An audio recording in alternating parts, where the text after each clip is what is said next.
It is now 5 o'clock, and we would like to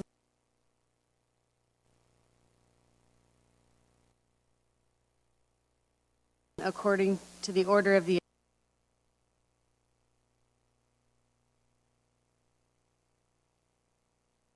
in support or against an application, as well as anyone with questions or concerns will have an opportunity to speak. The committee will make their decision following each application.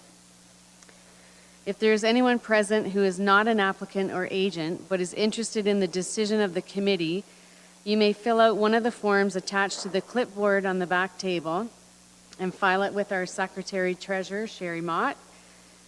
Please list the file number and your full name and mailing address. Copies of the decisions are automatically sent to the applicant and the agent within 15 days of the meeting. In order to be kept advised of a possible appeal to the local planning appeal tribunal, you must request that you be sent a copy of the committee's decision on the application.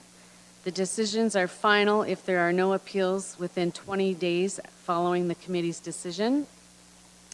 And may I please remind everyone that we are being recorded and to turn on and off your microphones as appropriate. The first order of business is to determine if any members have any disclosures of interest when considering any of the applications that we will be dealing with today. Are there any disclosures of interest? Okay, and I would just like to note that I am a relative of the application ANPL 2019-241, John and Nancy Rogers at 8 Reserve Street in Turkey Point. So I will step aside for that application. Have all the members received the minutes of the previous meeting? Okay, and are there any errors or omissions? No. Okay. Then could I have a mover for approval of the minutes? Okay, Dennis. And the seconder, Alan. Okay, all in favor? Okay, carried.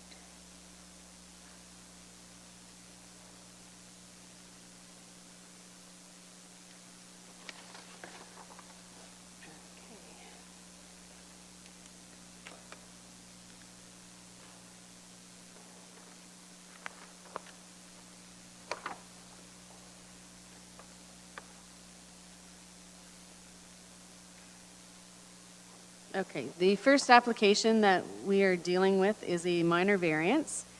The file number is ANPL 2019238. The applicant is P&S Van Berlo Limited. And could I have the planner give the report, please? Through the chair, I'll be presenting this application with the related severance application, BMPL 2018-318, as the subject lands are the same. So this is a surplus farm dwelling severance application and related minor variance application requesting relief to allow the size of the farm building on the severed lot.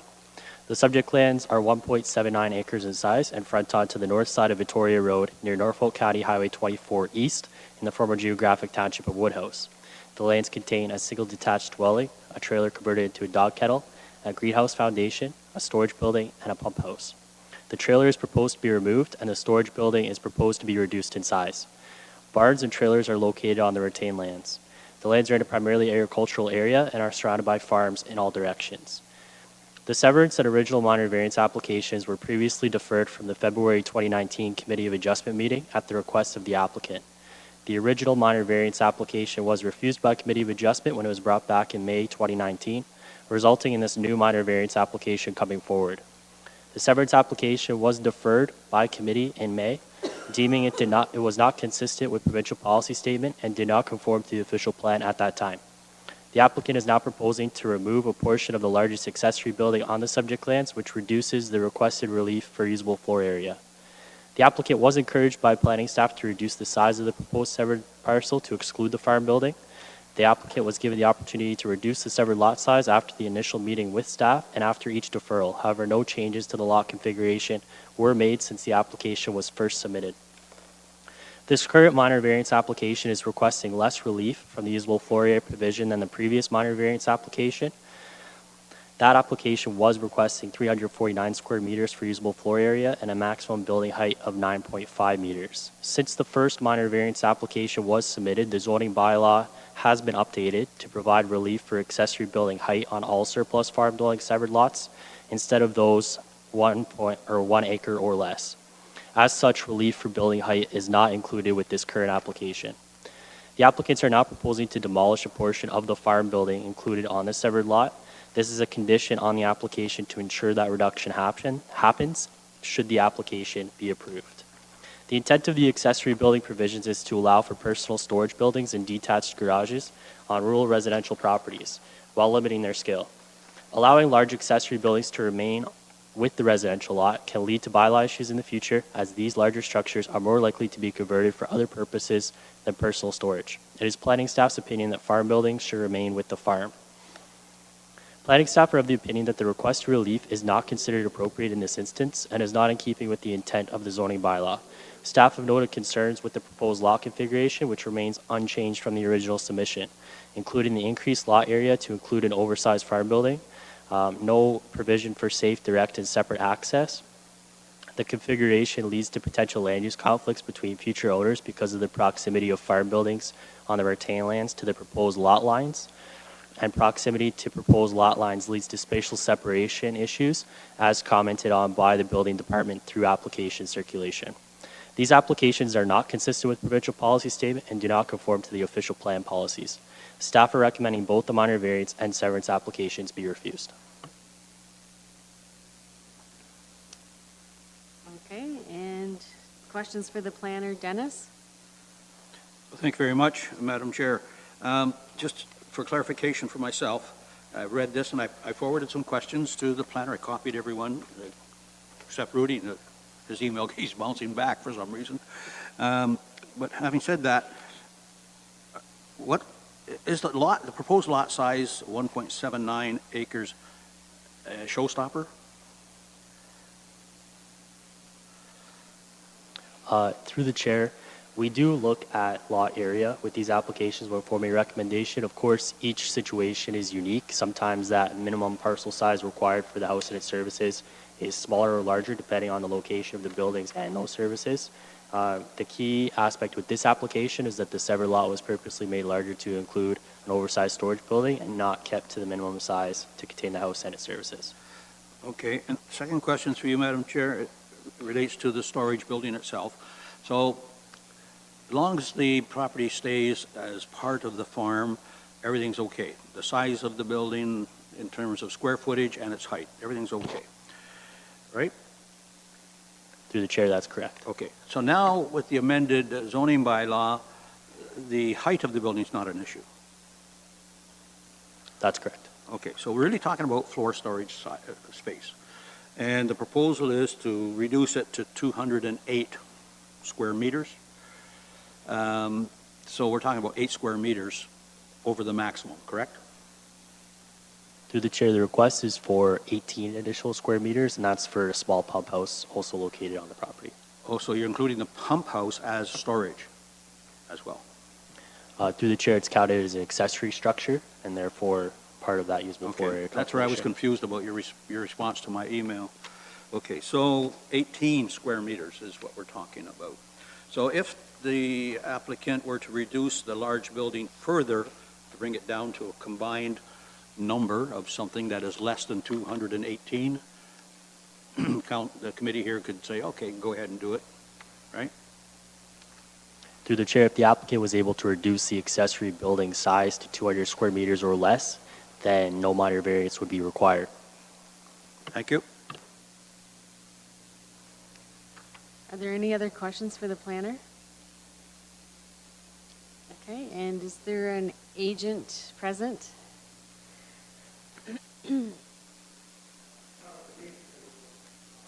Turn that on.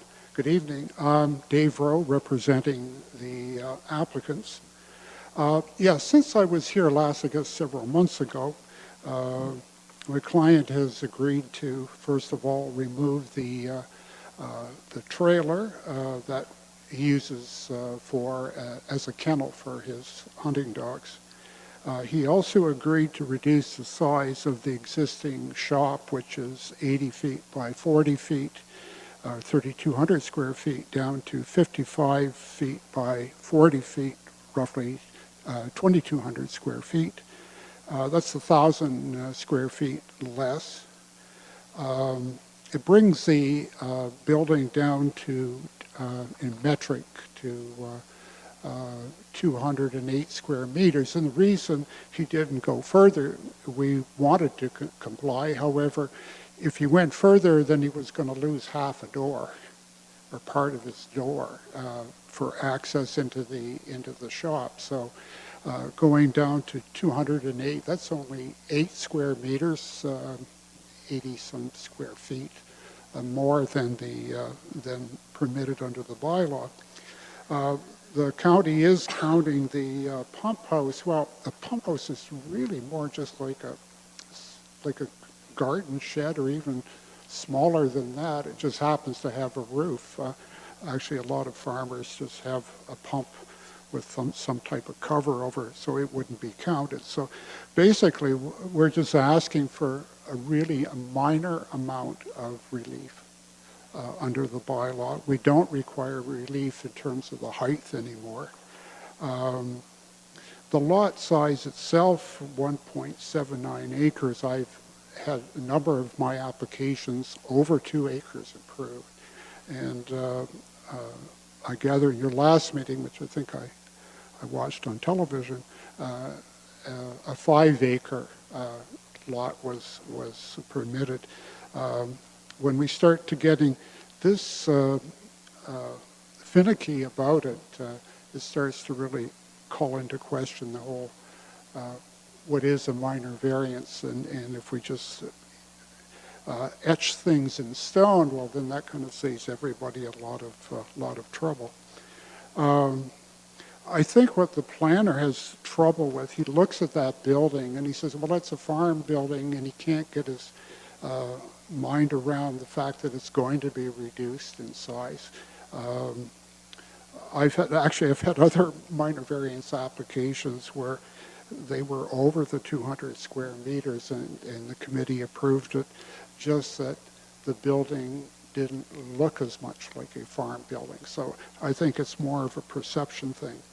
As far as the size of the lot, the best access is down, and he would actually have to move his access slightly to the west, but he can't actually move it that far west because of the there's a hill, and topography would interfere with that. So what I think he has asked for is something very reasonable. He's made concessions to bring the building down to a size that is certainly comparable to other buildings that the committee has approved over the last several years. And the lot size certainly is consistent with many of the lots, similar lots for surplus dwellings that the committee has approved. So based on that, I would urge the committee to support both the minor variance application as well as the severance application. Okay, Adam? Yeah, through the chair, I have a question for Stephen. Earlier, you indicated that down the road you foresee potential bylaw issues with other properties. Is there anything in particular? Through the chair, we have seen some cases where larger buildings that are considered accessory storage buildings have been used for commercial or industrial type operations that the zoning doesn't really permit for. Those are always difficult to predict, of course. We can't say for sure that would happen in this case, but we have seen cases where the larger the building, the more kind of desirable they look for people wanting to set up businesses that may not be zoned appropriately for that. Very good, thank you. Can I respond to that? Basically what the planner is saying, because the building will be 8 square meters larger than permitted by the bylaw, that potentially there's a greater potential that that building may down the road be used for something illegally. You can have a 200 square foot meter building under the bylaw, and that's fine. if you somehow go over that magic 200 figure, that raises the issue of illegal uses. And I dare say that with the lots that we've created, yeah, I'm sure some people disobey the law, but some people disobey the law regardless of the circumstance. So I don't think that's really an issue here. Okay, may I? Yeah, go So ahead, follow Alex. up through the chair then, Stephen. So is the main concern here the extra 8 square meters, or is it the fact that the lot was reconfigured to include a building that you feel should go with the farm? Because those are two different things, aren't they? Yeah, through the chair, in evaluating the minor variance application, we always look to the 4 tests in the Planning Act. It's our professional opinion that it doesn't meet the appropriate development or intent of the zoning bylaw, 2 tests. Of the 4, and applications would have to pass all 4 to be recommended for approval. Essentially, approving the minor variance facilitates the severance, and the severed lot configuration, you're right, was made larger to include this structure, and it also wasn't considered appropriate development in this instance, and that led to the 2 recommendations. Okay, thank you. Are there any other questions? Lisa? Through the chair, I just wanted to know, in terms of the reduction of the barn, is that planned to be like on the east side, the west side, north side? Is there a...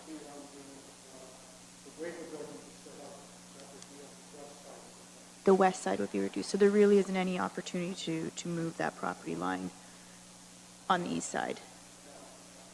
Okay. And then I know we had mentioned at the previous meeting there was some concern about one entryway for both the farm itself and this property. Has anything been changed in regards to that? No, we would have a separate entrance further to the west.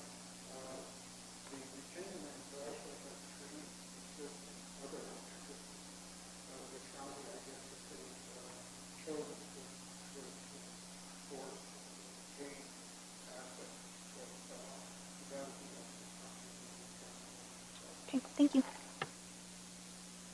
Okay, Marcel? I'm just not sure. So you're sure it's the west side that's going towards Victoria that's going to be reduced in size?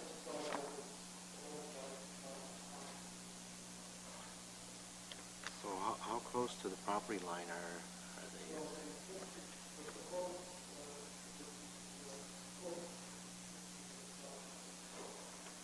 So there's no access door on the west side, is there? Is there a door opening on the west side? On the gateway?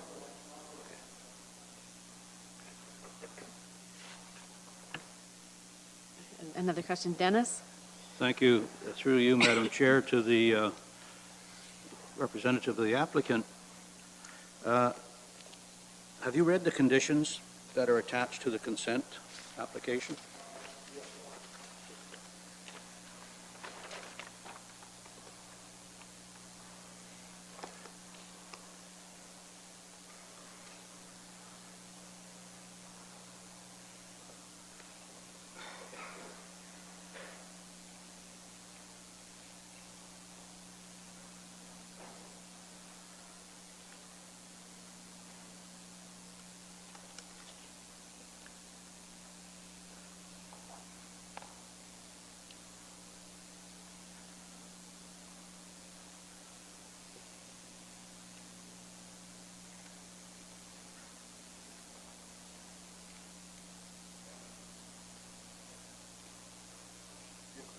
Turn your mic on.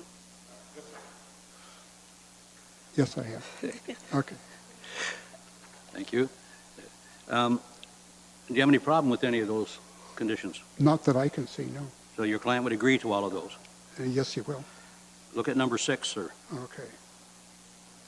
This is a portion of the existing barn on the severed lands be demolished, a portion be demolished, resulting in a maximum usable floor area of 208 square meters. Right, 208 square meters. Yeah. And you're saying that it's difficult to shrink that to any larger extent because you get into the doorway and the entranceway structure, is that That's correct. That's what I've been told. And do you see anything on that list of 12 conditions about the removal of the pump house as a storage facility? No, I don't, but that Okay. is a possibility as well. So then we have to go by what's listed, and we're talking about 8 square meters difference over the 200, which is maximum. Yeah. Thank Yeah. you. Stephen? Through the chair, if I may, the minor variance again is requesting relief of 18 square meters, more than the 200 square meters, to allow 218 square meters, and that includes the 10 square meters for the pump house structure size too. So while the condition does note that the barn has to be reduced to 208 square meters, the request in the minor variance is for 218 square meters.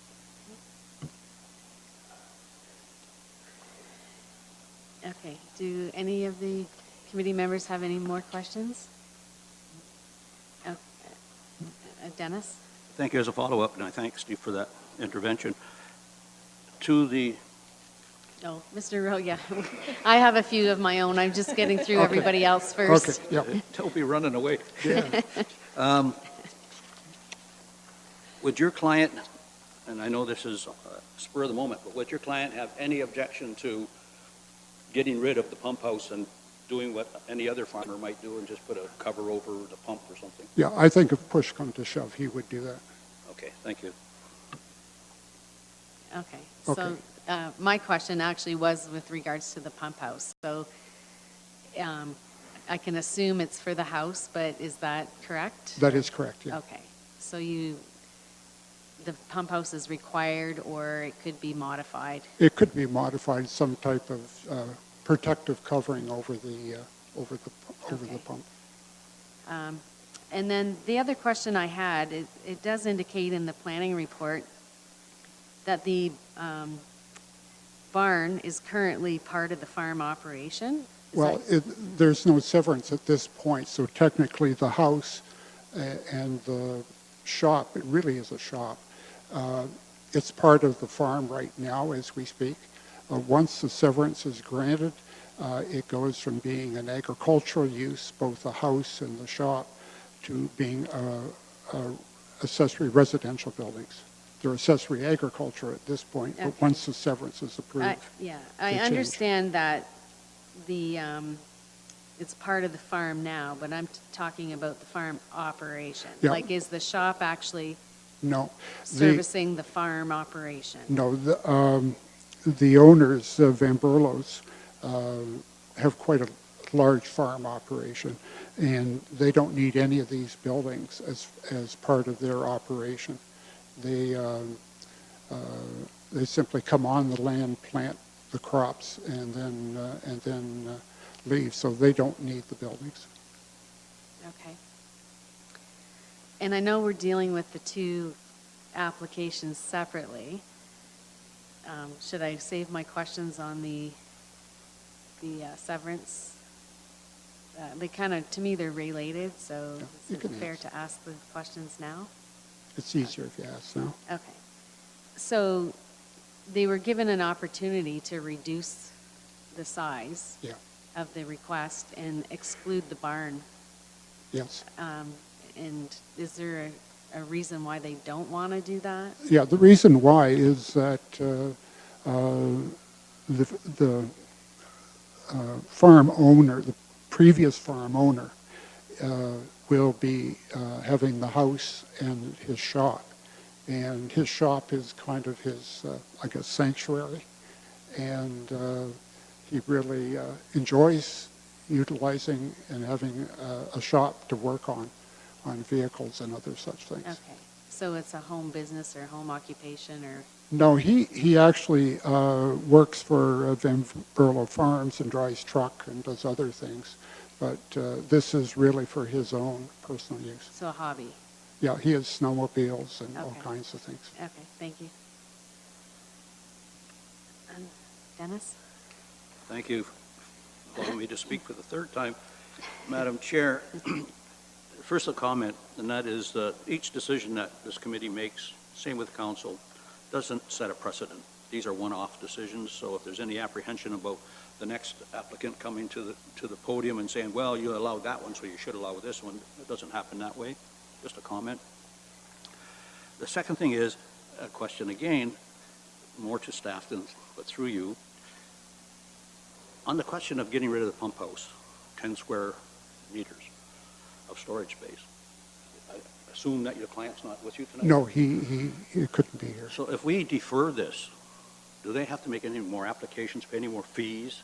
Or can we just defer this to the next meeting while he confers with his client and says, let's get rid of the pump house? Or do you have the authority to make that decision? He asked me, whatever you do, don't get it deferred. Have the committee make a decision. And if the committee's desire is that we do something with the pump house, then we will. I don't think it's up to the committee to impose on your client to get rid of a building or not. Yeah. Well, I mean, if we have to put some type of protective cover over it, then we will. It's, Okay, well, Sorry, just to, Madam Chair, just, oh, sorry. it's just the position that we're in is staff has said that it's 18 square meters, larger than the 200, the maximum of 200. Yeah, 18 seems like a lot. We can't tell you or your client to get rid of that pump house space. And your client's not here to say, oh, yes, we will get rid of it. So the conundrum we have, unless we defer, is the issue is 18 square meters. If I said feet, I apologize. 18 square meters of excess storage.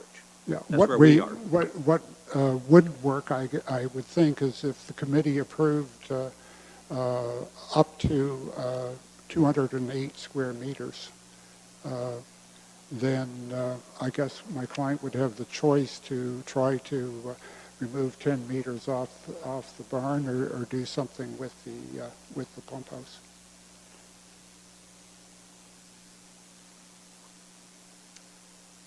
Another question, Adam? Yeah, I guess I have another question for Stephen. In taking what Dennis has said now, that we're not setting a precedent. However, Mr. Rowe has cited precedents of other decisions in why we should approve this. So while we're not setting a precedent, clearly the decisions that are made do come back later as examples of what we're doing. So, yes and no. So my question, I guess, to Stephen then is, when we are asked to make a decision, when staff is asked to make a decision,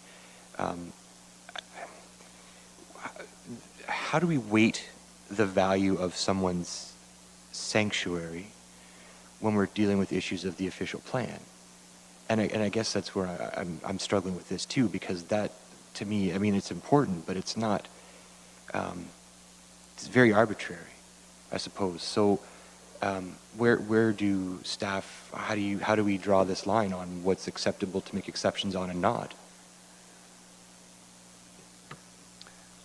Through the chair, again, staff can only go as far as making recommendations, and those are primarily based on the planning policies that affect the application, whether it's a minor variance or a severance, or in this case, sort of both policies that way.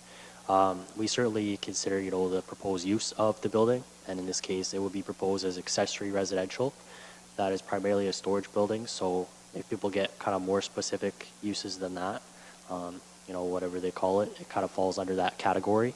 Until it's, a use beyond that. So we kind of assess it based on, is it passing the 4 tests for minor variance contained in the Planning Act? Is it appropriate development in the area, given its surroundings? And then with severances, again, is it, consistent with official plan policies for lot creation and provincial policy statement, of course, again, and always looking at what's around it. Is it appropriate and consistent with development kind of in the surrounding area? So I don't know if that helps as much, but it's not staff's role to make the final decision. Very helpful, thank you. A final word to that. Number one, we're talking about 8 square meters. The other thing is, in terms of meeting the 4 tests, I am a registered professional planner, and I'm prepared to state that it does, in my professional planning opinion, meet the 4 tests. Marcel? The applicant has reduced the size of the barn, which I'm surprised that he's done that. And so he has made an effort to try to comply with all the numbers here, so I would be willing to accept the plan as suggested at 208 with some kind of capping of the pump house and move this on. It's already been deferred once, Madam Chairman. Right. So I would move to approval. Okay, so we have a, Pardon me? Oh, just, this is the minor variance that we're dealing with. So Marcel, you're moving to approve? yes, Okay. as to 208, right? It's 218 With the pump house. with the pump house. So I'm asking that he remove the pump house, put a lid on it. Okay, The building is of no use. A pump house is just basically a cover. So if they remove that, okay, and being that there's no access on the west side of the building, so it's kind of contained to the building lot. okay. Just give me 1 minute here.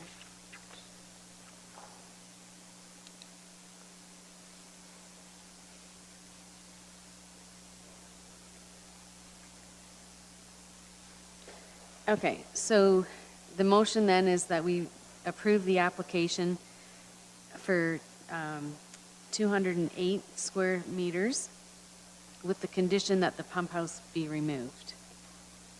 And can I have a seconder for that motion? Alan? All in favor?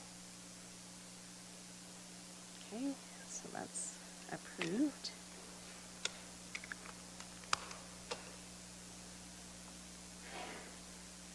So in accordance with Section 45(1) of the Planning Act, the proposed development and requested relief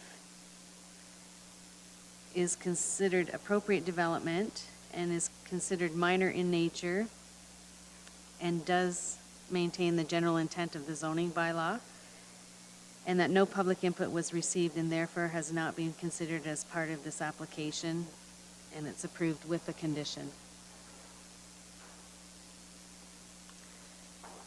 Okay?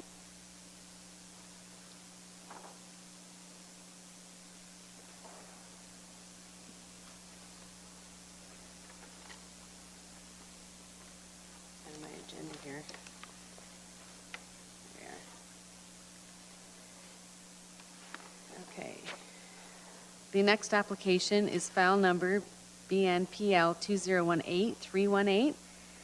The applicant, it's for a severance, and the applicant is P&S Van Berlo Limited. And I will ask the planner to give his report. Through the chair, this is the related severance application that we've already been discussing. And my presentation was for both. For both? Yeah. Okay.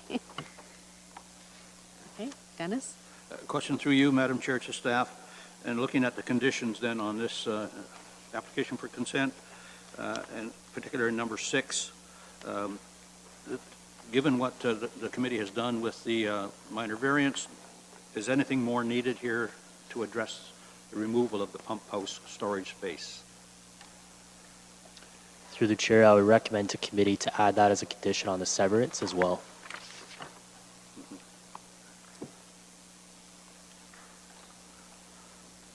Okay, you want me to add it here or on this?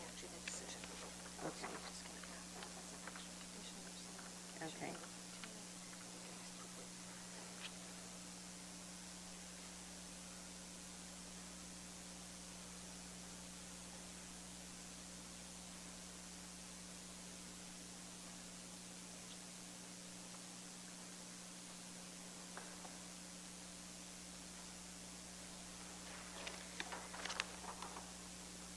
Okay, is there any further questions of the committee for the planner or for the agent? No?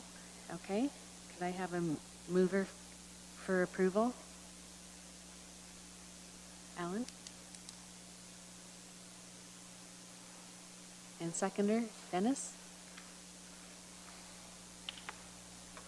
All in favor? Well, Oh, sorry. Picking up on what staff have indicated, I would suggest strongly to the mover that we add the dreaded number 13 under the conditions, and that is the removal of the 10 square meters identified as the storage, as the pump house. Removal of the 10 square meters identified as the pump house be a condition. Okay. So I have added that. Yep, okay. And all in favor? Can I have a show of hands again? Okay. It's approved.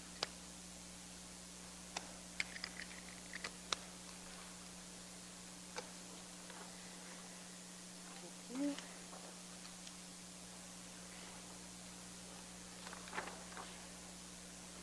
Okay, the next application is file number BNPL 2019164, Harvest Creek Farms.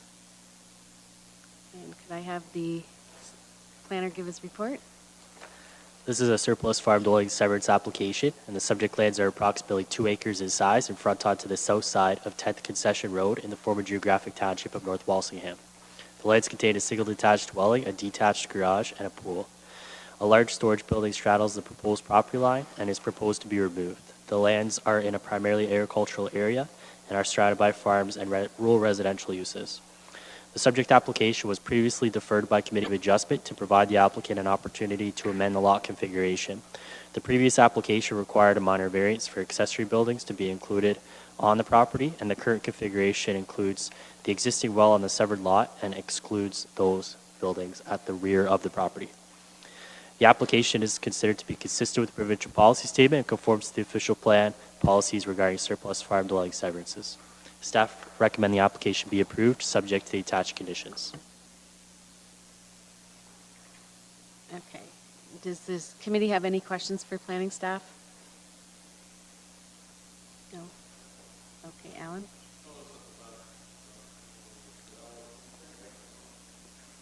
Sorry, where the well is, there's a building that encroaches on the severance? What, do we know what the plan is with that, or? Through the chair, the plan is to demolish that building.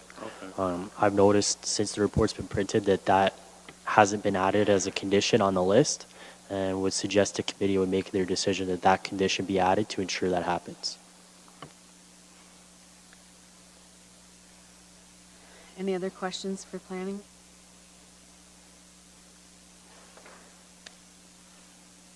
Okay. And could I have a mover and with the condition being added? Okay, wait a minute here. I would move that second, subject to the condition that the planner stated. Okay.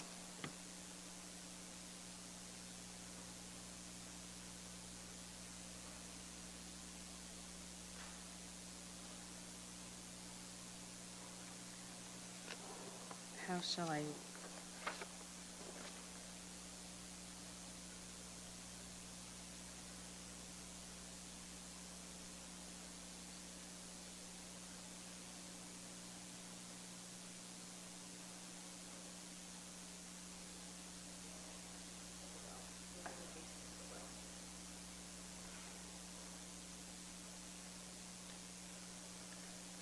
Okay, so I have with condition that the existing encroaching building be removed adjacent to the well.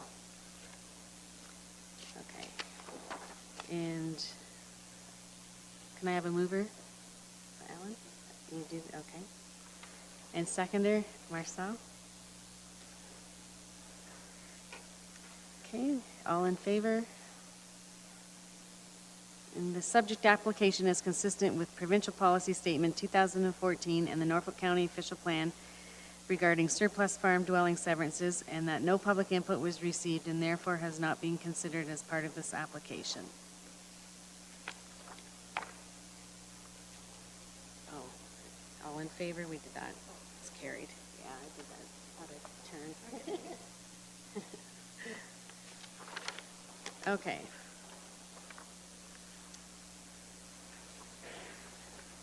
Thank you. Oh, yeah. Getting sidetracked by these conditions. All right. Now, the next, are we doing them together? Okay. Okay, the next file numbers are BNPL 2019228 and BNPL 2019229. They're for severances, and the applicant is Whispering Pine Rentals Limited. I will ask the planner to give his report. These are two severance applications to divide a property in Turkey Point into 3 lots. The subject lands are each approximately 1,400 square meters in size and front onto the north side of Cedar Drive. All cottages and trailers currently on the subject lands are proposed to be removed. Lake Erie is immediately across Cedar Drive to the south, and resort residential uses are found along Cedar Drive to the east and west. A hydro easement runs across the center of the subject lands from east to west. An official plan amendment and zoning bylaw amendment were approved by council on April 23rd to facilitate these severance applications. Please note the zoning administrator's comments were revised after reports were printed to indicate reviewed, no comments at this time. And the lapsing dates for conditions is in fact August 21st, 2020, and not 2019. A condition should be added on each application that all existing buildings be removed prior to their certificates being issued. The applicant has indicated that is their intent. However, the condition was not included in the printed staff reports. Staff recommend the applications be approved, subject to their attached conditions. Does the committee have any questions for the planner? Dennis? Thank you, Madam Chair, and just to refresh the memory of the committee members, I did also include in my email a question to staff about the divergent positions taken by LPRCA, which says this is not consistent with the PPS and staff's position. And if I have a concern, it's further down the road. If there is an appeal, we're going to find ourselves at one table or another defending our position where LPRCA, where we have 4 members and we pay healthy dollars to LPRCA, defending a position that is saying, no, it's not consistent. And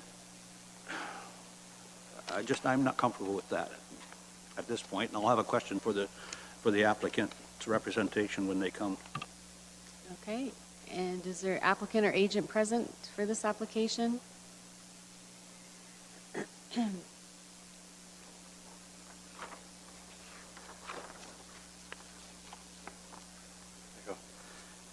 My name's Eldon Darbison. I'm here on behalf of our client. We're with G. Douglas Valley Limited. We've read the planning report, and we are in agreement with the planning report and the conditions. I can answer any questions. Okay, Dennis? Thank you very much. And through you, Madam Chair, so you're comfortable with the position, with the report, and then I must assume the condition of the LPRCA. Yes. Through you, Madam Chair, the LPRCA is an approval authority subject to reviewing the building permit applications.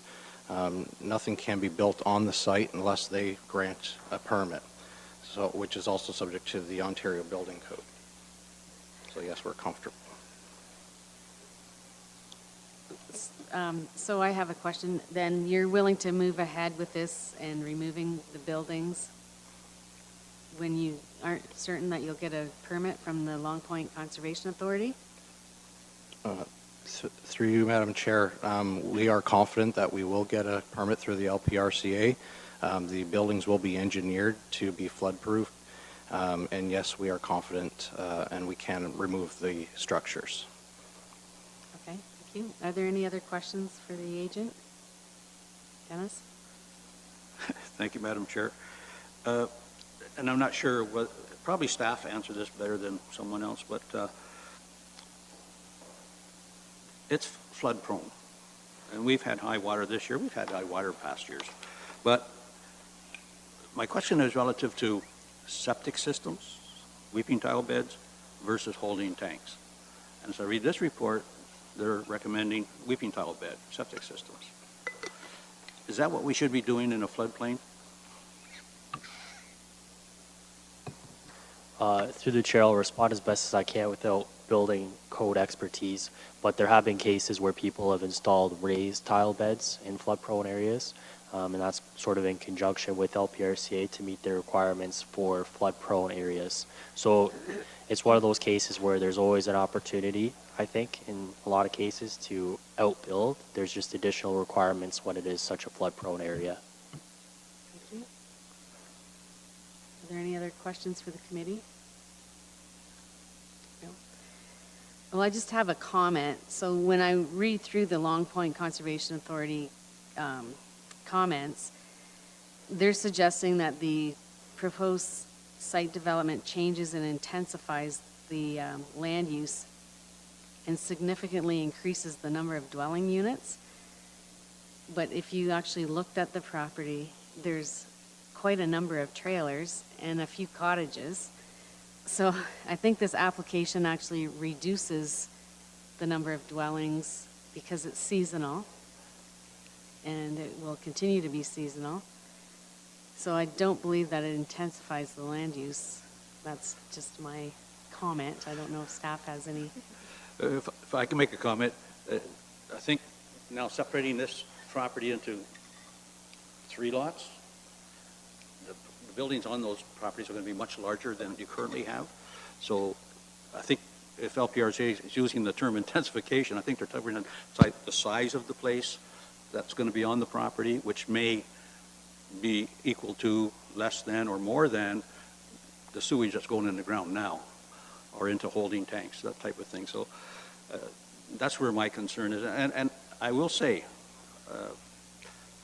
I've never been pleased with the dual planning departments, LPRC and our own, and sometimes getting into these twos and fros as they are. And I was encouraged by Minister Urick's letter to CAs today, get back to basics, your core business.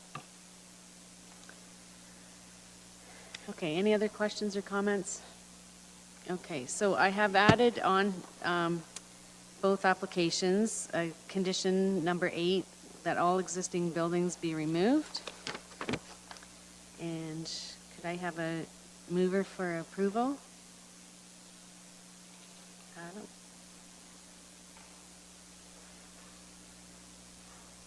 And a seconder, Lisa?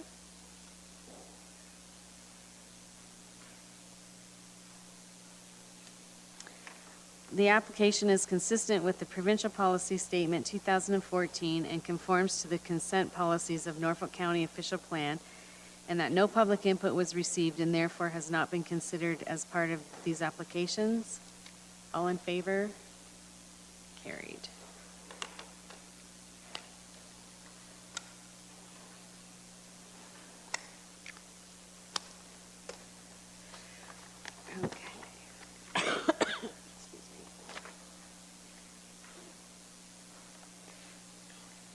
Okay, the next application is file number ANPL 2019245. It is for a minor variance, and the applicant is Prominent Homes. And could I ask the planner to give his report? All right, so this is a minor variance application to construct a vacation home requiring relief from zoning bylaw provision to allow for a maximum lot coverage of 36.1%.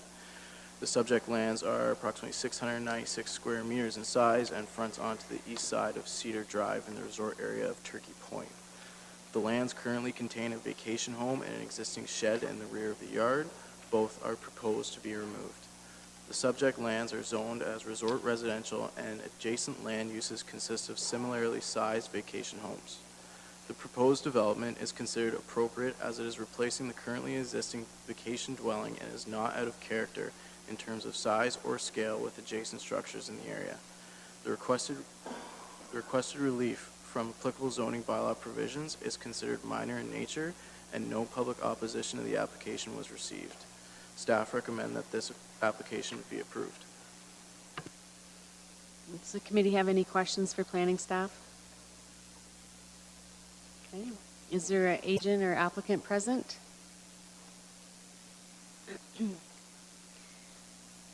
Does the Could you state your name? Sam Bunting with Prominent Homes. Thank you. Does the committee have any questions for the agent? No? Okay. Could I have a mover for approval? Nope. Nothing to add. Thank you. Lisa? And a seconder? Adam? In accordance with Section 45(1) of the Planning Act, the development and requested relief is considered appropriate development, minor in nature, and it maintains the general intent of the Norfolk County Official Plan and Zoning Bylaw, and that no public input was received and therefore has not been considered as part of this application. All in favor? Okay, that's approved. Okay.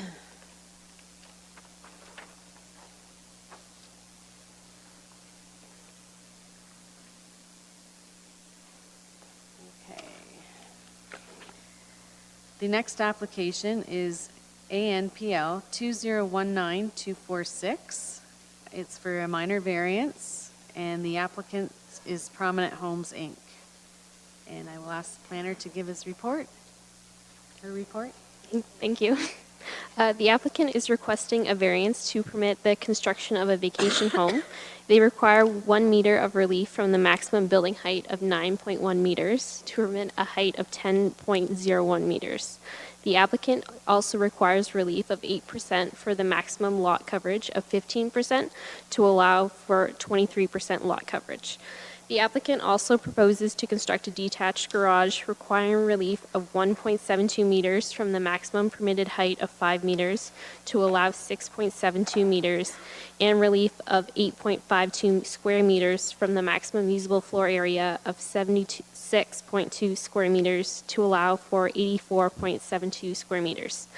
The lands are designated resort residential in the official plan and are also zoned resort residential in the zoning bylaw. The subject lands contain an existing dwelling. The surrounding lands are primarily residential in nature and consist mainly of vacation homes.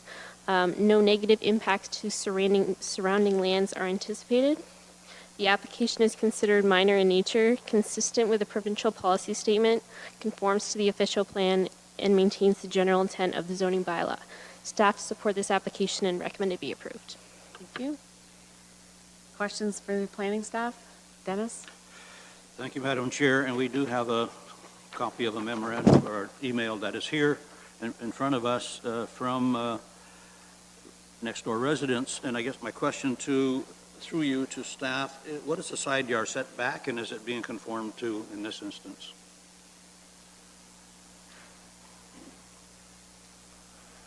Through the chair. What's happened here basically is this building is being replaced. And there's a section in the zoning bylaw that allows for the replacement, and the existing yard can be maintained. And that is the yard on the, which is 1.18 meters. The other side that shows 1.82 meters is actually 3 meters. And the Prominent Homes has revised their plan to show that. So looking at this, it's just replacing an existing dwelling and maintaining the yard. Yeah, no. It's going to be replacing the whole building. But maintaining that yard on the west side. So then I guess the question is, if they're not building on the same foundation, what's prevented them from moving half a meter or more to the what, the south? That would be the east side. Through Maybe the the chair, applicant can answer. through the chair, Mr. Bunting would probably be better to answer that question.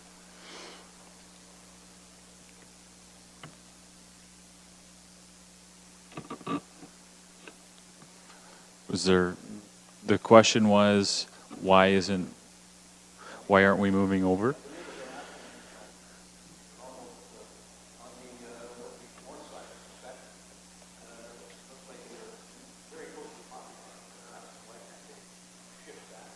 Okay, so the existing was 7 inches. The proposed is about 8 inches. Within the bylaws, we do have the right to maintain what's there, so that's what we're applying for, is to maintain it. And as you can see within the report itself, this is very common within Turkey Point. You can see just down the street, about 2-3 houses over, there's another cottage that's almost identical situation as ours, pretty well right on the property line. It is very common in Turkey Point. Through you, Madam Chair, I understand that there's a bylaw in place that allows for it to happen. I understand that it may be common in Turkey Point. The question that the neighbors are asking is, if it's a new build, why can't you shift it just a bit more away from that 7 or 8 inches and make it 2 or 3 feet? You have enough room on the south side, perhaps, to centralize the building on the lot. I guess to answer your question simply, it would greatly affect the blueprint or the building area that we're working with. We wanted to maintain the bylaws 3 meters down the one property line in order to provide a driveway access to the rear of the property. So that greatly limited our building area within the lot. So by maintaining the existing, we're able to have a size of a cottage that the clients are looking for. Okay. I'll get to you in a moment. We're still dealing with committee questions. Thank you. Any other questions from Marcel? Yeah, excuse me, to the chair. 3 meters, that's 20, over 24 feet. That's quite a span. Is that not? No, 3 meters would be just under 10 feet. It's about 9 feet, 11 inches. Right. Okay, I'm mistaken. No problem. Thank you very much. Any other questions from the committee? So the other concern, I think, of the property owner next door is that there'll be an encroachment, so there won't be any encroachment, right? There wouldn't be an encroachment from the building, no. Right, okay. Okay. I just have a question for the planning staff. So you've indicated that the zoning bylaw permits that if you're building on the same footprint, I guess, or not necessarily the same foundation, but that it's permitted. Does that include if you're increasing the size of the building? Are they increasing the actual square footage of the building or the usable floor area? From what I can understand, yes, they are increasing the size, but they're not going to encroach any further on that side yard, which complies with the provision of the zoning bylaw. Okay. Okay, any other questions of the, Dennis? So just so we all understand, there's no encroachment on anybody else's property. They're on their own lot. The only issue here that's for discussion raised by the neighbor is the distance from the lot line to the building itself. And all they're asking is, can you shift that a bit more away from the lot line? It's not an encroachment. It's permissible by law. The developers have given the owners of the property new plans for their cottage, and everything's moving along nice and smoothly, except the neighbor has asked this question. It's not a legal question, as far as I'm concerned.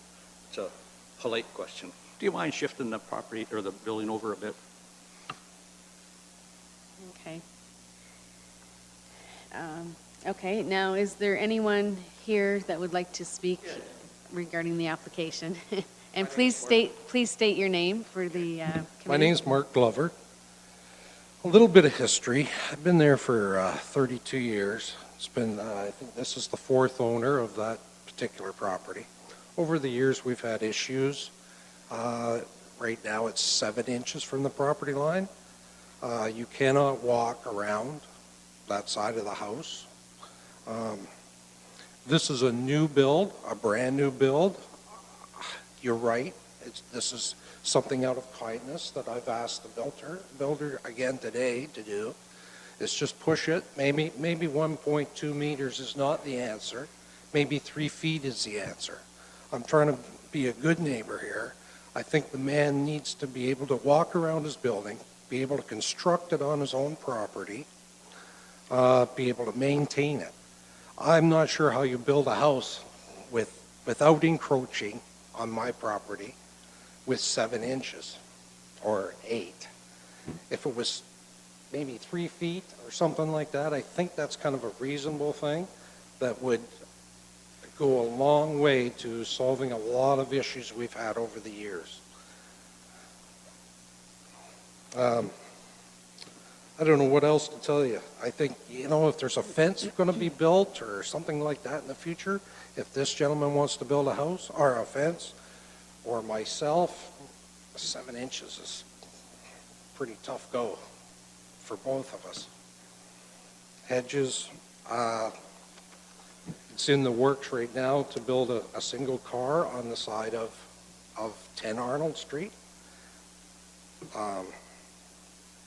It's going to be hard for both of us. So once again, out of kindness, I really would appreciate, and I think it would do us both good, if we could shove that over. Maybe 3 feet is the answer. I don't know. Not 4, maybe 3. I'm trying to be a good neighbor, and I would hope that you could do that.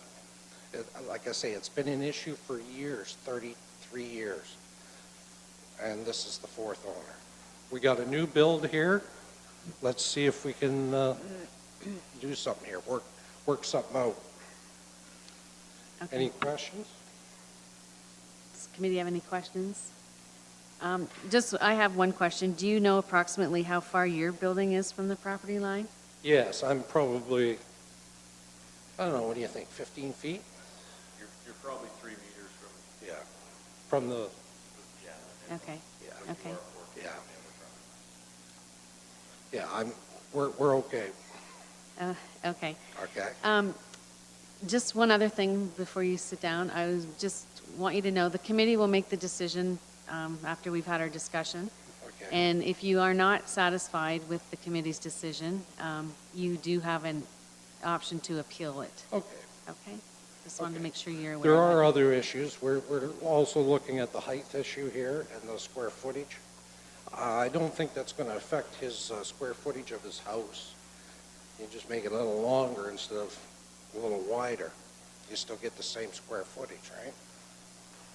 3 feet longer instead of 3 feet wider. And it works for both of us. Anyways. Okay, thank you for Thank your you. comments. Could the agent please come back to the podium? Yep. Are there any other questions for the agent? Dennis? Through you, Madam Chair, we've heard from the neighbor. He indicated that he's talked to you in the past, as late as today, in fact. With 7 inches, how are you proposing to put siding on this building? How are you proposing to shingle the roof, or whatever it might be, on that north side, without saying to the neighbor, can we come on your property? How are you going to do that? It is a good question. It is something that the neighbor does provide his concerns. We are applying for relief that is within the bylaw. It is something that I can go back to my customer and talk to them about today. But again, our application here today is based on the bylaw. That's what we're asking for relief for. It's not to say that we couldn't accept some type of an agreement with this gentleman here with the homeowners and reduce it at a later date. Okay, I guess that being said, the committee has the option to approve the application, defer the application, or refuse the application. I think this is an opportunity to probably move the building if they're ever going to move it before you get started with construction. And just one other question I have is, do you have any time constraints for your building schedule? if the application were to be deferred? The building application was planned to start in October. Okay, thank you. Dennis? Thank you, Madam Chair. As I see it, the committee has no jurisdiction to tell Prominent Homes and the person that they're building this place for to move the building. We don't have that jurisdiction. There's no encroachment. They're on their own property. Yeah, they're real close to the property line, and the bylaw says that's permissible, correct? Yeah. So I don't know that we can do anything other than say to Prominent Homes and the owner of the property and the potential owner of the building is work it out with your neighbor, because you may run into problems. And with that, I'll move approval. Okay.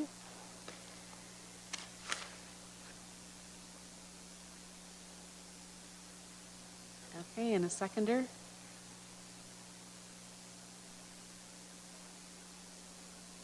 No seconder? Okay. Lisa? You're seconding? Okay.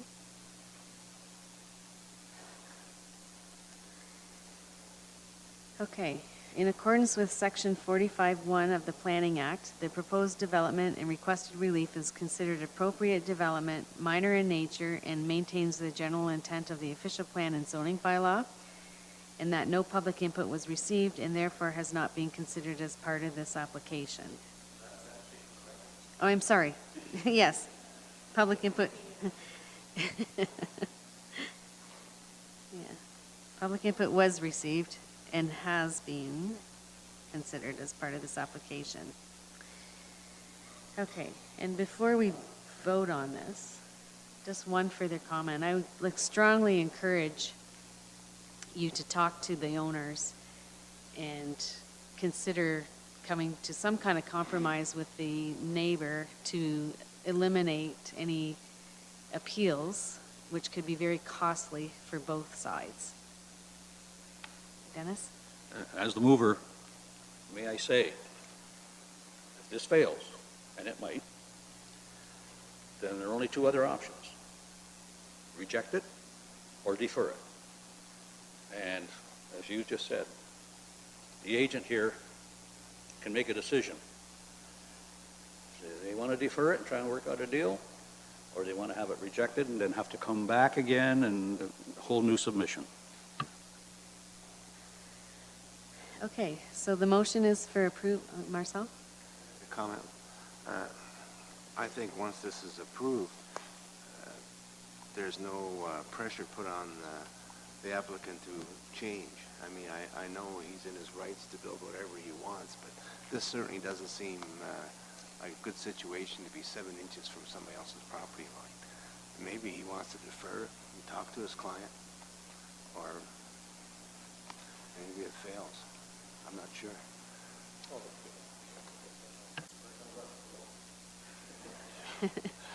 Do you have any comments?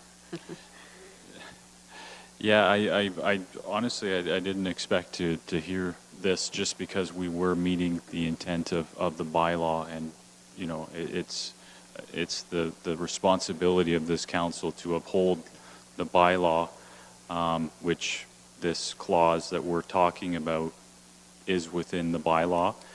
I do have every intention to go back to my customer and talk to them about their concerns, and I do have an option. I know our initial application had, instead of 3 meters on the one side, it had 2.84 in the initial application, and there is opportunity to go back to that initial number and move the home over an additional 6 inches, I guess, to provide more relief. Beyond that, we would be affecting our blueprints and engineering that we've already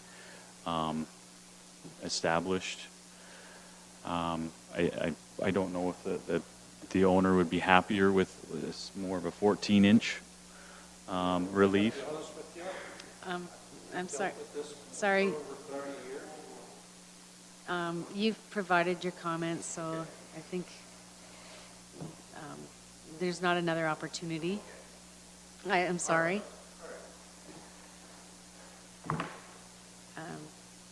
So I understand we're all in a pickle. I mean, we're trying, we would like to do what we can do. It seems like there isn't much flexibility from what we know now. Again, we are applying for relief that is within the right of the bylaw. We're not asking for a minor variance for this portion that we're discussing. It is within the bylaw. It is within our right to do so. That would be my comment. Okay, Marcel? Madam Chairman, I would accept any movement, which would be, would be of some help. So if you would move back to the original, maybe I could accept that. Thank you. Thank you. Okay, any other comments? Okay, and I'm just going to remind you again that, I mean, if the committee does approve this, it's subject to an appeal, which could be very costly for your client and the appellant. Do you mind me asking, how does the appeal work? I've never been through that process. Well, I'll let planning staff walk you through that. But there's 20 days. Through the chair, just some background on the appeal process. So after a committee's decision, there is a 20-day period where any appeals can come in from people who've submitted comments or spoke at the public meeting. If an appeal is made, then it gets deferred to the local planning appeals tribunal, which is Ontario-wide, and they screen appeal applications to determine if there's a valid appeal. The whole process takes months, sometimes over a year, to get through that kind of LPAT system, and that's because, again, it is Ontario-wide, so once an appeal comes in, you kind of get in the queue of all the other appeals that have been received elsewhere. There is a fee for people to apply for an appeal, which is $300, and that goes straight to LPAT. So once an appeal is made, it's sort of out of the county's hands. It's dealt with by that appeal tribunal. Okay. Now, who pays for the fee? The person making the appeal. The person making the appeal. Yeah. Okay. Yeah, you'd have to pay for your planner and everything else to attend. Yeah. those. Yeah. That's. And what we do know is that the Ontario government, if you're familiar with the OMB process, Mm-hmm. LPAT, now it's very similar. The provincial government has moved it all back so that the name changed, but the process is the same. Yes, I understand. I think we would like to proceed with the application as it's been applied for, and we do have every intent to move the cottage over more. I know I'd have to talk to Steve, the planner, about the original numbers that we had applied with, and I know I worked with Michael on revising some of those numbers. So we would have every intent to move it over an additional amount. And I would say for sure we would do that, yes. Okay. So in this case, would a deferral not be more in order? I guess my concern is if we defer it, judging from the reaction of the gentleman behind me, he's not going to accept what we've even proposed, an additional 8 inches. So likely we'll be in the same situation a month from now or 2 months from now, unfortunately. Okay. Dennis? Sorry, on process, if Alan wants to move a deferral, that takes precedent over any motion that may be on the floor at the present time. Yes. But I think in defense of the motion to approve this, Prominent Homes gets the sense that there is pressure and they're willing to make some changes. And this committee is well within its bounds, well within its rights, and in fact is on safe ground by approving it. We don't want to get this committee embroiled in some other dispute on the sideline. Okay. Okay, so the motion on the floor is to approve the application. In accordance with Section 45(1) of the Planning Act, the proposed development and requested relief is considered appropriate development, minor in nature, and maintains the general intent of the official plan and zoning bylaw. and public input was received and therefore has been considered as part of the application. All in favor? Okay, it's approved. Thank you. Good luck.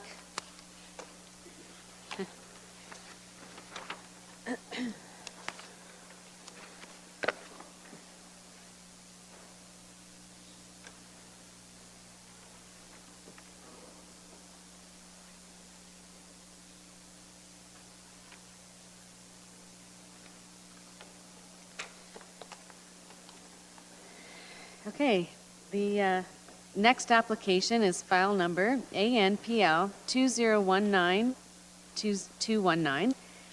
It's for a minor variance, and the applicants are Daniel and Cecile Lipset. And I will ask planning staff to give the report. Thank you.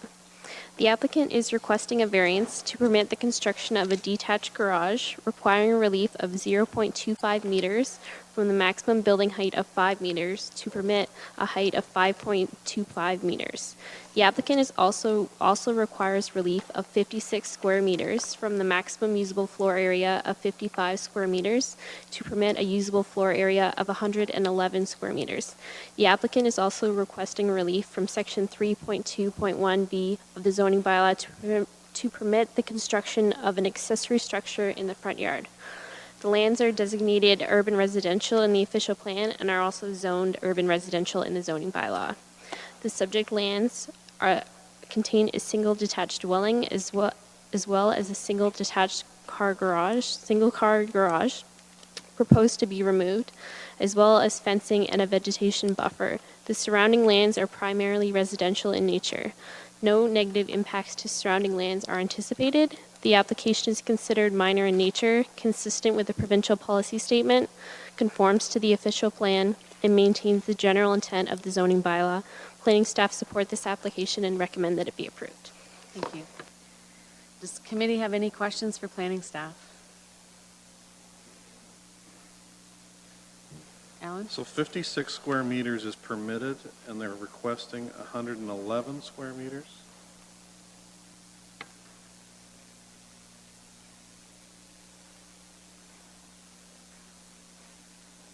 Through the chair, that is correct.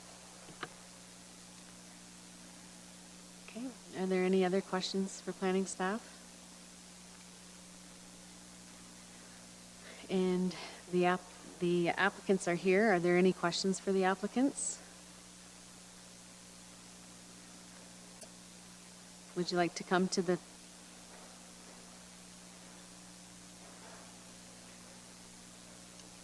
Yeah, any questions for the applicants?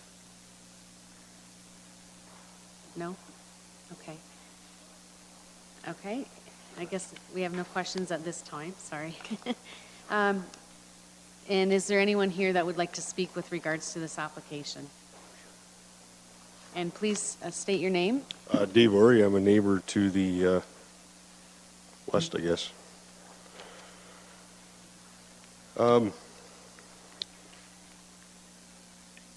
I just wondered, question for the planning department, what is considered minor?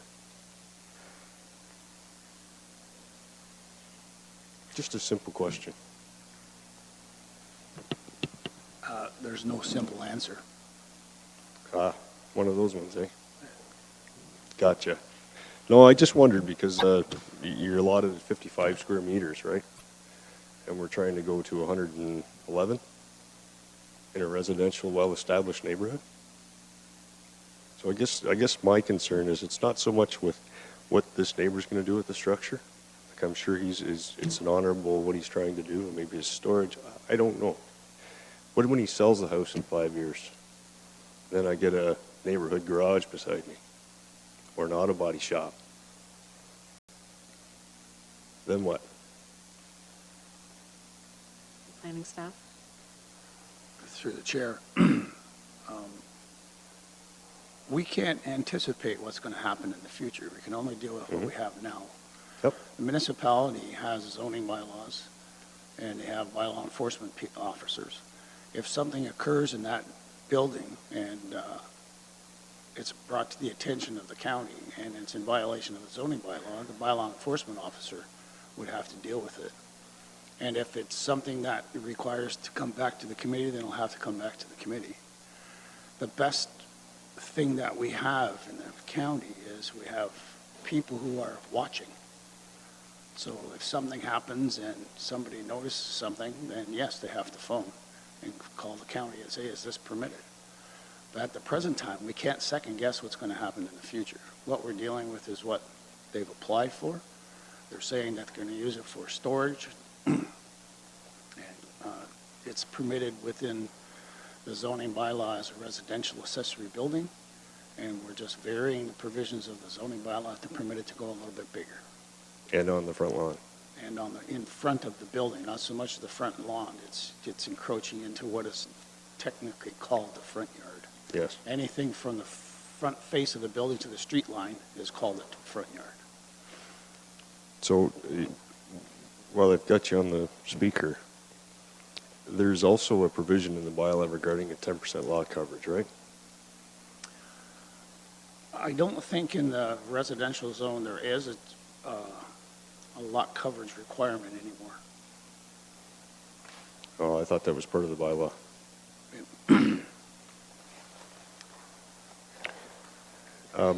Just an example of your bylaw enforcement. What's that?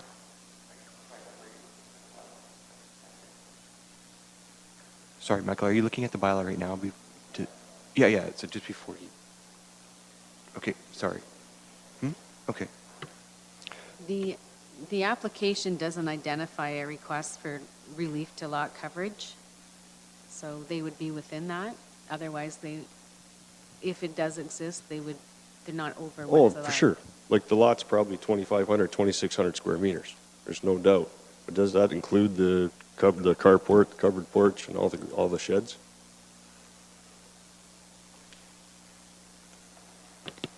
When you're talking about lot coverage, it's anything that has a roof on it. So the carport, covered porch, and That the would be sheds. part of lot coverage.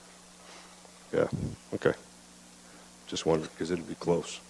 And an accessory building to a residential use is 10% of the lot area, Now that's all buildings.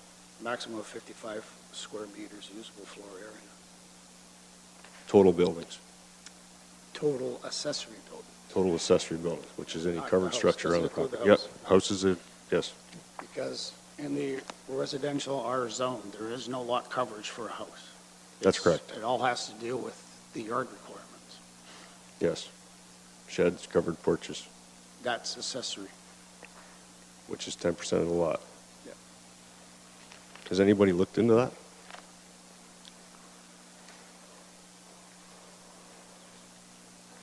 Well,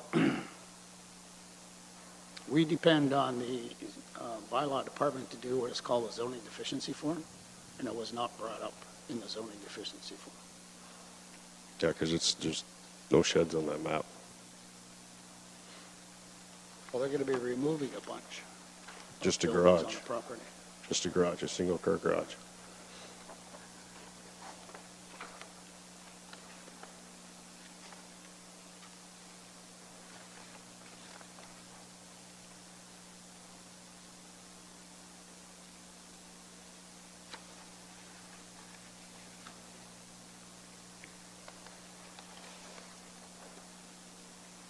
According to our drawing, there is no shed. That's what I said. So again, it's up to the applicant to supply the information and we deal with it. So I could tell you that, okay, so nobody's looked into it. If there was no shed identified, then there's, Well, there's actually two that I can see. again, Okay, fine. No, I just wanted to go back to your bylaw enforcement with regards, like I say, I'm not, I'm sure it's an honorable reason that he's building this, okay? I'm going back to future considerations, okay? Now, you've stated how the bylaw enforcement officers are to corrective action, misappropriation of buildings. I have a business in Delhi, and they moved in a house on a weekend onto a poured foundation and termed it as an office. They lived there for 3 years in an industrial neighborhood. The bylaw officers did absolutely nothing. I could list 10 or 12 shops right now working out of a garage. Bylaws doing absolutely nothing. A building of this size, that's 1,200 square feet. You know, with a raised roof like that, you could put a hoist in there. So what's to say I don't have an auto mechanic living beside me? It wasn't the intention of the application, according to what the information we received. And the way the bylaw enforcement officers work, we can't answer that, basically because we're dealing with a minor variance application in Simcoe. Mm-hmm. Yes. Yes. What services are going into the structure?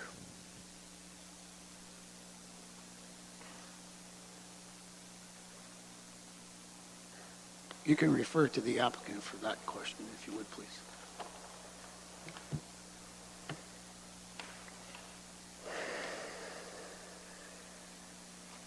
I don't see anything on there as far as, Can the applicant answer the question as, are there services going into that building? There's water in there? Okay. Okay. Okay, thank you. Does the committee have any questions?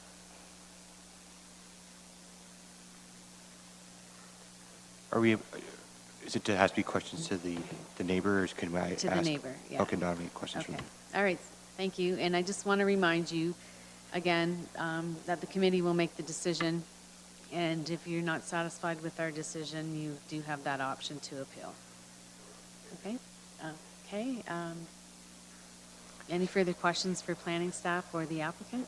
Yes, through the chair. Just I guess because I don't know.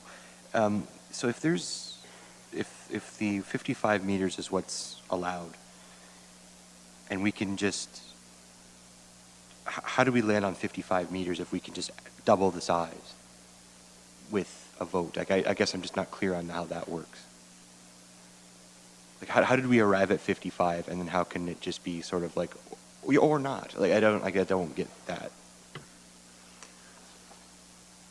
When the bylaw 2014 was drafted, they took all the information from the former township bylaws and they combined it into this bylaw. And that was the number that they came up with. When it comes to somebody wanting to do something that's above and beyond the requirements of the zoning bylaw, that's when they come here. And it's up to the committee to decide what's minor and what's not minor. It's our recommendation that it is minor, that it's suitable for the area. Thank you. Okay, are there any further questions for the,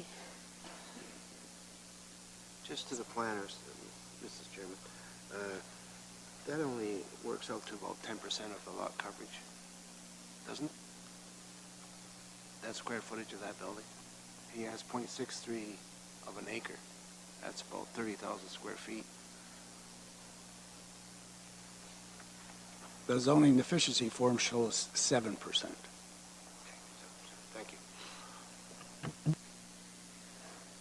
okay, and does the applicant have any additional information they would like to add?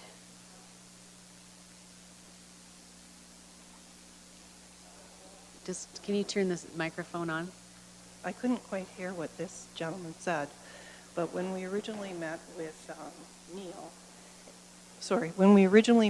Neil, yes, we told him there was a shed. We told him that there was another small garden shed. He did that in the calculations and said that only with this building, there would only be 7.1% of our lot covered in accessory buildings. And the reason that we want it to be that large is right now we have a seasonal vehicle stored in our attached garage. We have a seasonal vehicle parked on our side lot, which we don't want parked outside anymore. And we have a third vehicle that we're paying storage for.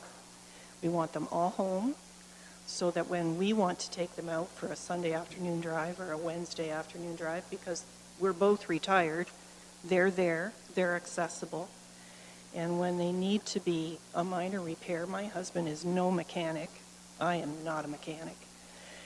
And we just, if we need to change the oil, we can do it there. We've got a friend that we can use, a disposal unit. He uses it in a furnace on his property.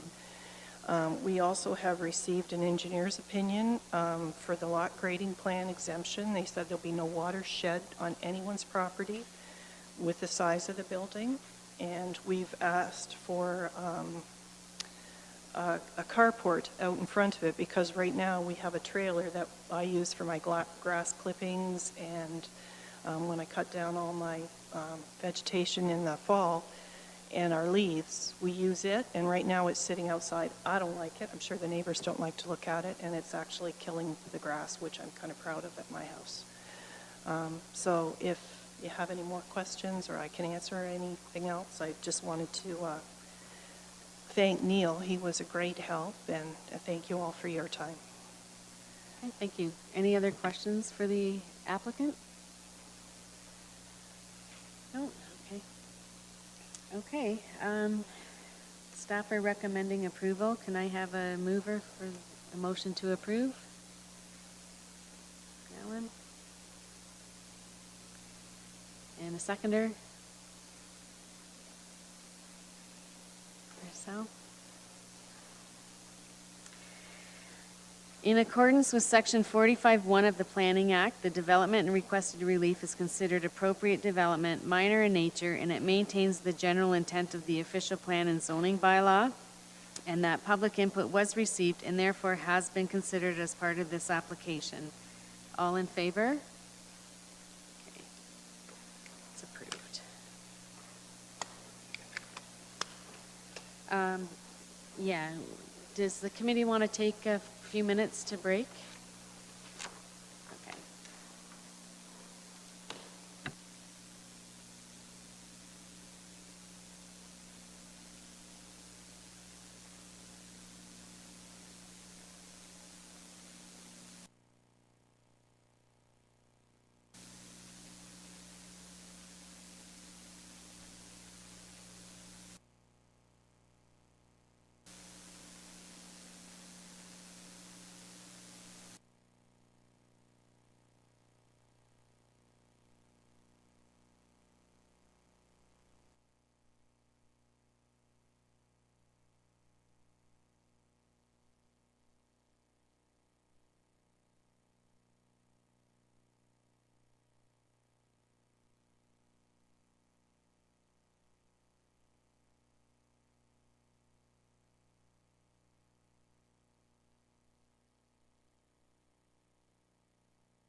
Okay, so the next application is for a minor variance, ANPL 2019241.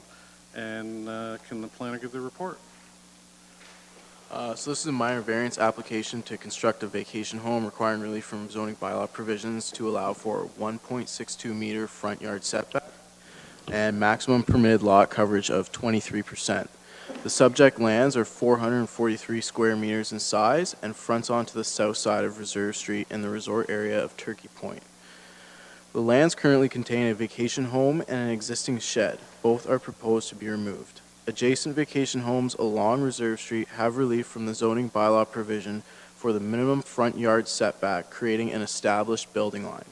The placement of the proposed vacation home on the subject property is in accordance with the established building line provision. The proposed development is considered appropriate as it is replacing the existing vacation home and is not out of character in terms of size or scale with adjacent structures in the area. The requested relief from applicable zoning bylaw provisions is considered minor in nature, and no public opposition of the application was received. Staff recommend this application be approved. Okay, thank you. Are there any questions of the committee for planning staff? No. Is the agent or applicant in attendance? No.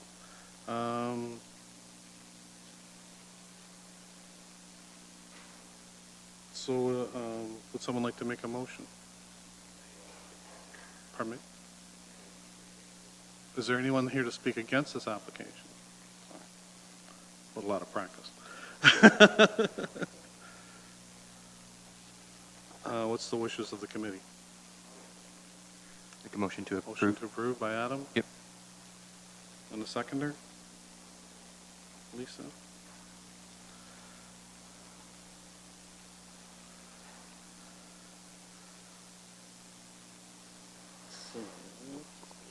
So in accordance with Section 45-1 of the Planning Act of Development, and requested relief is considered appropriate development, minor in nature, and it maintains the general intent of the Norfolk County official plan and zoning bylaw, and that no public input was received and therefore has not been considered as part of this application. All those in favor? It's approved.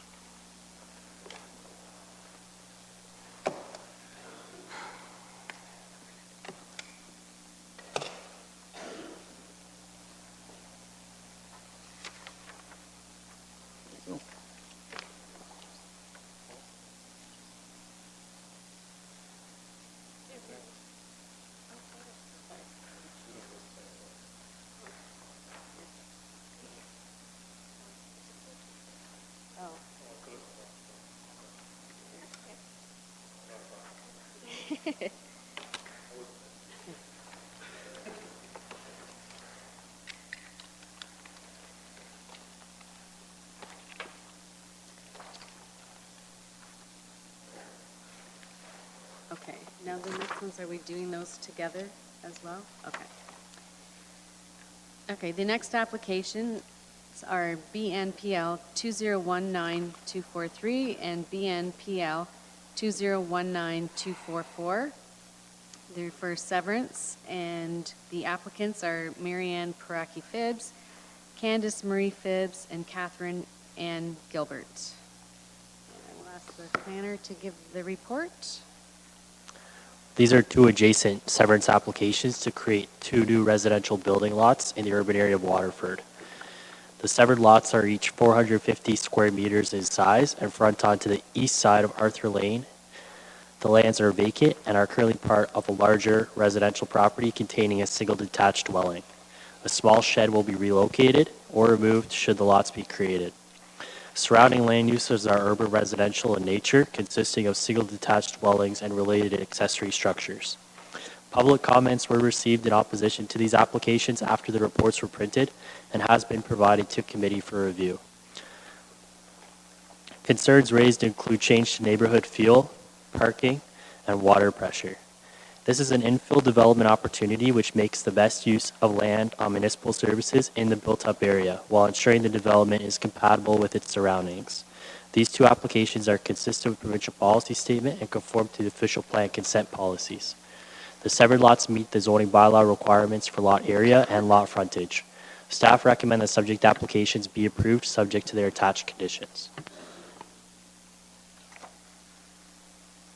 Okay, does the committee have any questions for planning staff? No? Okay, and are the applicants present? Okay. Does the committee have any questions for the applicants? No? Okay, is there anyone present that wishes to speak regarding this application?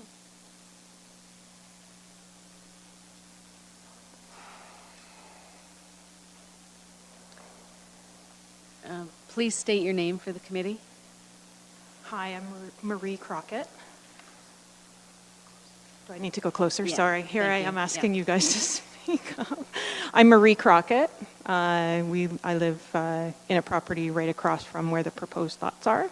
And I've also been asked to speak on behalf of pretty much everybody that lives on Arthur Lane. And most of their signatures have been included in a letter that was submitted, and I actually have collected additional signatures that I'm able to also provide from additional homeowners on the street and nearby that are in opposition to this proposal. I guess what I'll start off by saying is that we're not opposed to the idea of establishing like severing the property and establishing another residence on Arthur Lane. What concerns us is the fact that this one property is going to be severed into 3, and we don't feel that the size of the lot, although it may meet bylaw, and I don't know the bylaw terms or anything, but what's being proposed, the 2 smaller lots, is very small and quite a bit different from every other lot on the street and in the immediate area. I have a couple of photos that I can show.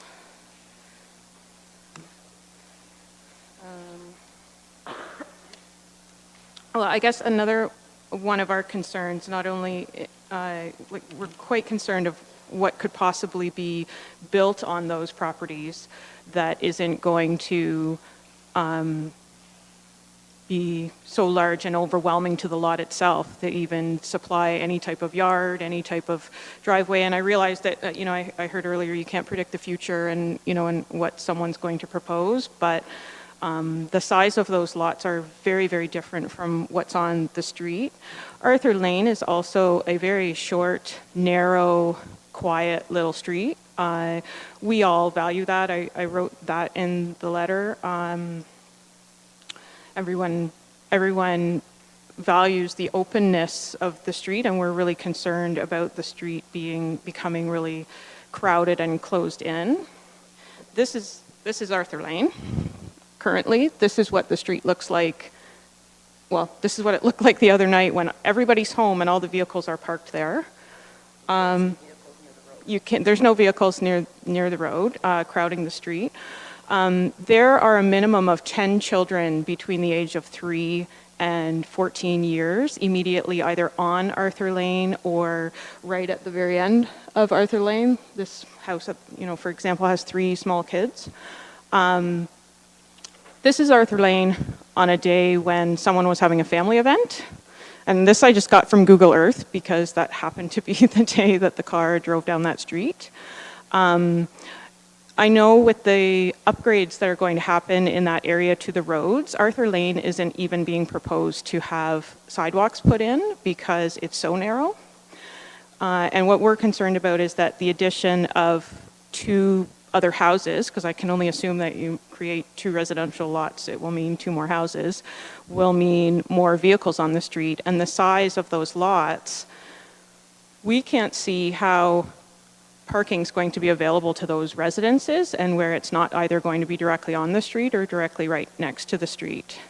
We're also concerned about how crowded the street can get because kids are on this street a lot, and so when you increase traffic and you increase the potential of people having to park on the street because there's nowhere for them to put their cars, we're concerned about that as well. Again, I realize you guys can't predict the future, but if you create 2 residential lots, and there's not enough room on those lots, and it doesn't even fit with the rest of how the neighborhood has been used and how houses and lots have been constructed there up until now, we just don't see how it's going to work. There was a street behind us that went through similar changes, Robinson Road, where it went from being wide and open to packed tight. This is actually not a real super busy reflection of what that street can look like. But there's no on-street parking available now on Robinson. I don't believe it's even permitted. And cars are packed in there every single night, and that's now the view of the road and the view of the street. And that concerns us that ours is going to end up the same. We have some concerns about how close properties will need to be located together if those lots